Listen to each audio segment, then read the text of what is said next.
ನೀರಲ್ಲಿ ಮುಳುಗಿ ಒಂದೇ ಕುಟುಂಬದ 6 ಮಂದಿ ಸಾವನ್ನಪ್ಪಿರೋದ್ರ ಅಪ್ಡೇಟ್ ನಮಗೆ ಲಭ್ಯವಾಗ್ತಾ ಇದೆ. ದಾಂಡೇಲಿಯ ಅಕ್ವಾಡ ಗ್ರಾಮದಲ್ಲಿ ಕಾಳಿ ನದಿಯಲ್ಲಿ ಈ ಘಟನೆ ನಡೆದಿದೆ. ಉತ್ತರ ಕನ್ನಡ ಜಿಲ್ಲೆಯ ದಾಂಡೇಲಿ ಅಕ್ವಾಡ ಗ್ರಾಮದಲ್ಲಿ ಕಾಳಿ ನದಿ ಹರಿಯುತ್ತೆ. ಸೊ ಆ ಭಾಗದಲ್ಲಿ ಘಟನೆಯಾಗಿದೆ.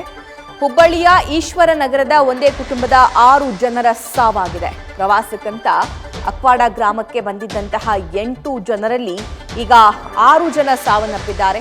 ನೀರಲ್ಲಿ ಮುಳುಗಿ ಒಂದೇ ಕುಟುಂಬದ 6 ಜನ ಮೃತಪಟ್ಟಿದ್ದಾರೆ.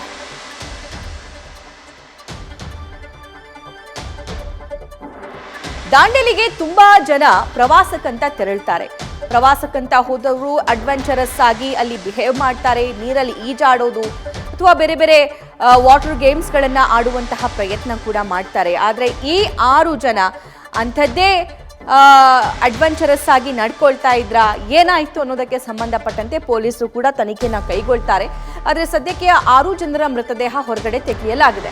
ಮೃತಪಟ್ಟವರ ಹೆಸರು ಈ ರೀತಿಯಾಗಿದೆ: ನಜೀರ್ ಅಹ್ಮದ್ 40 ವರ್ಷ, 10 ವರ್ಷದ ಅಲ್ಫಿಯಾ ಅಹ್ಮದ್, 6 ವರ್ಷದ ಮಗು ಮೋಹಿನ್ ಅಹ್ಮದ್, 38 ವರ್ಷದ ರೇಷ್ಮಾ ಉನ್ನೀಸಾ, ಇನ್ನು 15 ವರ್ಷದ ಇಫ್ರಾ ಅಹ್ಮದ್ ಮತ್ತು 12 ವರ್ಷದ ಆಬಿದ್ ಅಹ್ಮದ್. ಈ 6 ಜನ ಒಂದೇ ಕುಟುಂಬದ 6 ಜನ ಮೃತಪಟ್ಟಿದ್ದಾರೆ.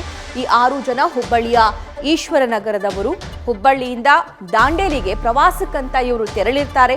ಆ ಸಂದರ್ಭದಲ್ಲಿ ಅಕ್ವಾಡ ಗ್ರಾಮದಲ್ಲಿ ಮೋಸ್ಟ್ಲಿ ತಂಗಿರ್ತಾರೆ ಅಂತ ಅನ್ಸುತ್ತೆ. ಈ ಸಂದರ್ಭದಲ್ಲಿ ನೀರಿನಲ್ಲಿ ಮುಳುಗಿ 6 ಜನ ಮೃತಪಟ್ಟಿದ್ದಾರೆ. ಪ್ರವಾಸಕ್ಕಂತ 8 ಜನ ಹೋಗಿರ್ತಾರೆ ಒಂದೇ ಕುಟುಂಬದವರು.